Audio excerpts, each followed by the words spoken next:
Hello दोस्तों। आज बात करते हैं फैक्टराइजेशन का मेथड ऑफ फैक्टराइजेशन कि फैक्टराइजेशन कैसे किया जाता है। अगर आप 7 8 में नहीं सीखे हैं तो आज बेसिक जीरो लेवल से आज स्टार्ट करने वाले हैं फैक्टराइजेशन, है ना। मेथड ऑफ फैक्टराइजेशन, इसका रिवीजन आज करेंगे कि क्या होता है फैक्टराइजेशन। तो फैक्टराइजेशन की बात करें बाबू, तो factorization by taking out the common factor. यहाँ पे फैक्टराइजेशन को स्टार्ट करने से पहले मैं आपको ये बताऊंगा कि फैक्टर के बारे में जान कि फैक्टर क्या होता है। फैक्टर क्या होता है इसके बारे में जानना है कि फैक्टर क्या होता है। तो फैक्टर के बारे में देखेंगे कि फैक्टर होता क्या है। तो फैक्टर कहने का मतलब होता है बाबू, जैसे 6 का फैक्टर कौन कौन होता है, तो 1 2 3 6 ये तो जानते हैं फैक्टर होता है। एक होता है कॉमन वर्ड। इसमें कॉमन क्या होता है, what is mean by common. तो कॉमन वर्ड मतलब होता है, मान लीजिए कि यहाँ पे एक मेरा ये बॉक्स है, एक ये बॉक्स है, इसमें मेरा पेन रखा हुआ है, इसमें पेंसिल रखा हुआ है ना, इसमें इरेजर भी रखा हुआ है और और बताओ, और इसमें बुक्स भी रखा हुआ है। उसी तरह इसमें मेरा कॉपी रखा हुआ है, ठीक है। इसमें मेरा मोबाइल रखा हुआ है, इसमें मार्कर रखा हुआ है, ठीक है, इसमें मार्कर रखा हुआ है और इसमें और पेन भी रखा हुआ है। तो बताओ, बोला जाए कि ये दोनों में से जो कॉमन मिल जाए उसको लेके आओ। कॉमन कहने का मतलब है जो इस बॉक्स में भी हो जाए और इस बॉक्स में, दोनों इस बॉक्स में भी होना चाहिए, इस भी बॉक्स में होना चाहिए, डेट इज कॉल्ड कॉमन। उसी को कॉमन। तो बताइए इसमें कॉमन क्या चीज है। यहाँ पेन, क्या यहाँ पेन है? हाँ, तो ये पेन है। हर यहाँ पेंसिल है? नहीं है। यहाँ इरेजर है? नहीं। यहाँ बुक है? इसमें बुक है? नहीं। तो कौन है? तो पेन यहाँ है, तो यहाँ क्या है? यहाँ पेन। तो पेन इस बॉक्स में भी अवेलेबल है और पेन इस बॉक्स में भी अवेलेबल है। इसका कहने का मतलब ये हुआ कि पेन है जो क्या है, कॉमन है। क्या है? कॉमन चीज है, कॉमन थिंग्स है। इसमें इस दोनों बॉक्स में कॉमन चीज है, ठीक है। अभी कॉमन का मतलब समझ गए कि कॉमन क्या होता है। अब नेक्स्ट बात करते हैं क्वेश्चन पे कि क्वेश्चन क्या कहता है। जैसे मान लीजिए कि जैसे ही आप आर्य अग्रवाल का बुक खोलिएगा बाबू, एक्सरसाइज 2 जाइएगा, उसमें सबसे पहला क्वेश्चन आपको यही दिखेगा। कौन सा? ये है ना। कौन सा? ये क्वेश्चन, पहला क्वेश्चन ये बोल रहा है कि 9x² प्लस 12xy ये है। अब इसको क्या करना है, ये आपको इसमें से फैक्टराइज करना है ना। कॉमन मेथड से ना, कॉमन फैक्टर इसमें से निकालना है आपको। तो कैसे बनेगा इसको, मान लीजिए देखिए अभी क्या बताए, ये क्या, ये एक टर्म है, ये एक टर्म है, एक ये का है टर्म है, दो टर्म। जैसे अभी बताए दो बॉक्स, उसी तरह से ये दो क्या है, टर्म है। इस टर्म में आपको कॉमन, इस टर्म में कॉमन खोजना है, यही तो आपको खोजना होता है। तो बताओ वो यहाँ 9 है, यहाँ 12 है, यहाँ x² है, ये क्या है, x² है, यहाँ x है। तो बताओ इसमें कॉमन क्या हो रहा है। तो कॉमन कहने का बताओ, ये 3, इसमें ये नंबर में कोई कॉमन दिख रहा है? देखो इस 9 को हम 3 इंटू 3 भी लिख सकते हैं और x² इंटू x भी लिख सकते हैं ना। बेसिक से बता रहे हैं, ठीक है। 9 जब आप 7 में सीखोगे, ऐसे 8 में सीखोगे, ठीक है। तो ये 9 को क्या लिख रहा है, 3 इंटू 3 लिखा जा रहा है और x को x इंटू x यही तो लिखा हुआ है। जो लिखा हुआ उसी को तोड़ तोड़ के लिख तो रहे। और ये प्लस प्लस दिए, ये 12 है तो 12 के क्या 3 इंटू हम 4 लिख सकते हैं। देखिए क्यों लिख सकते हैं 3 इंटू 4, क्योंकि 3 4 जा 12 है ना। 3 इंटू 4 को फिर से आप मल्टीप्लाई करोगे तो क्या आ जाएगा, 12 ही आ जाएगा। तो चलो, तो 12 को 3 इंटू 4 हम लिख दिए। ये x है तो इंटू x इंटू वाई है तो y भी ले। अब इसमें से आपको बताना है कॉमन कौन है, कॉमन कौन कौन मिल रहा है बाबू। तो देखो यहाँ से यहाँ ये एक टर्म हुआ, यहाँ से यहाँ ये एक टर्म है ना। ये एक टर्म, ये एक टर्म। हाँ, टर्म किसको बोलते हैं, जब पोलिनोमियल में बता रहे थे, बताए थे जो भी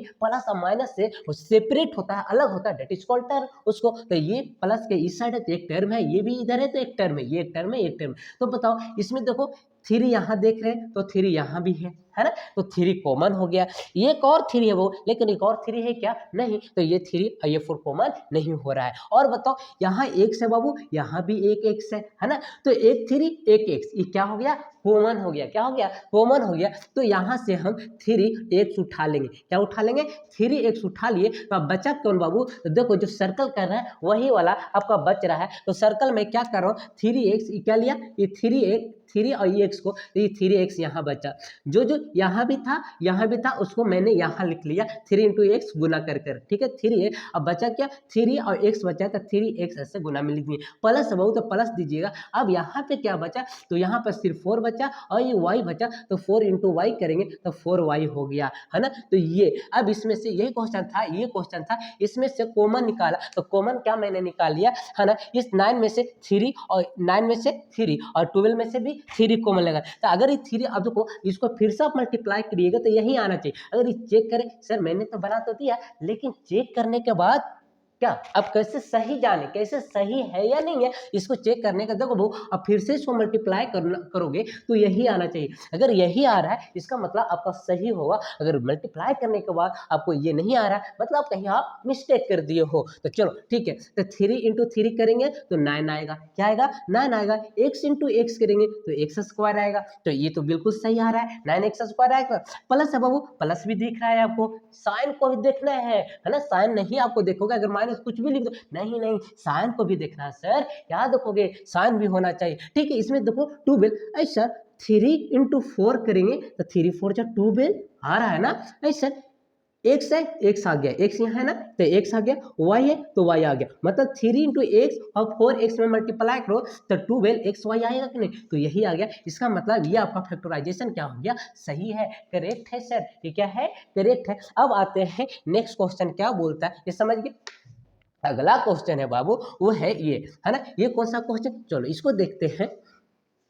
इसमें आपको क्या बोल रहा है 18x square Y minus 24xy z। अब उस तरह से आप बेसिक समझिए, ठीक है, उतना तो आप जानते ही होंगे, तो अब थोड़ा जैसे एडवांस टाइप का होता है उस तरह से बताता हूँ, थोड़ा सा आप उतना नहीं गहराई में जाएंगे, ज़्यादा टाइम लॉस हो जाएगा ना। चलो तो अब बता देते हैं क्या ये क्या है 18 है, ये क्या है 24 है। तो बताओ बाबू किस टेबल में आपको अब ऐसे पहचाना है, किस टेबल में 18 भी आ जाता है और किस टेबल में 24 भी आ जाता है, तो दोनों में चेक करना किस टेबल, ऐसा 2 में भी आता है, छोटा और बड़ा सोचो, बड़ा सोचोगे थोड़ा ज़्यादा हो पाएगा, ठीक है। तो देखो तो इस 6 में भी 18 आता है ना, 6 में भी 24 आता है, चलो ठीक है। अगर ये 9 में भी आता है सर, लेकिन ये 9 में आता है नहीं आता है, 3 में आता है सर, 3 में, तो बड़ा वाला लेना है, क्या वाला लेना है, बड़ा सोचना है आपको, बड़ा, ठीक है, बड़ा लोगे आप। तो ये कितना से ले रहे हो 6, तो इस 6 में आ रहा है, तो देखो तो 6 का टेबल में आ रहा है, ये भी 6, तो 6 कॉमन,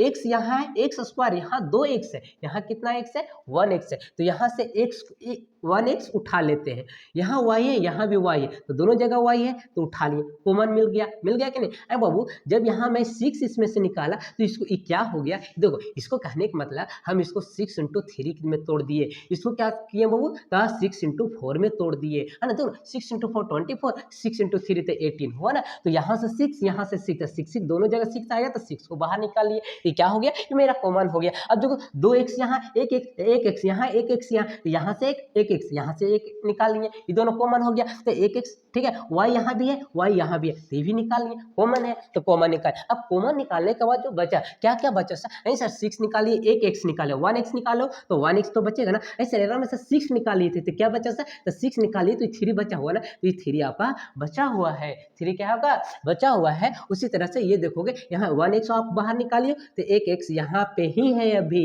है ना, y यहाँ भी y, एक y यहाँ भी, ये ऑलरेडी कॉमन था, एक ही था, तो निकाल लिया बाहर, तो ये y नहीं आया, यहाँ y नहीं है, बस यहाँ पे आपका ये 3 और इसमें 1x बचा था। अब माइनस है तो माइनस दीजिएगा, अब यहाँ से 24 में 6 निकाले तो क्या बचा, तो 4 बचा, तो ये 4 आप लिखोगे, यहाँ x तो बाहर आप निकालिए, सिंगल x था, सिंगल x बाहर, y सिंगल y था, सिंगल y बाहर, जेड है ना, जेड तो कॉमन नहीं लियो हो, तो जेड क्या है बाबू, ये जेड है, तो ये आपका हो गया राइट आंसर हो गया, है ना। जब इस पर फैक्टराइजेशन, इसको फैक्टराइजेशन करोगे तो आपका आंसर ये आएगा, क्या आएगा 6xy into 3x minus 4z। अब देखो क्या करोगे, अब चेक करना, आपको चेक करोगे तो चेक करने के बाद यही आना चाहिए, देखो ये आता है कि नहीं, देख लीजिए 6 इंटू 3 करोगे 18 आ रहा है, x इंटू एक्स करोगे x स्क्वायर आ रहा है, और y ऑलरेडी y सिंगल है, ठीक है, माइनस है माइनस आ रहा है, चलो 6 इंटू 4 करोगे, 6 इंटू 4 करोगे 24 आएगा, x इंटू एक्स सिंगल था तो एक x यहाँ पा है ना, y सिंगल है, z यहाँ सिंगल है, सिंगल आया बिल्कुल, ठीक है। तो अब अगला क्वेश्चन देख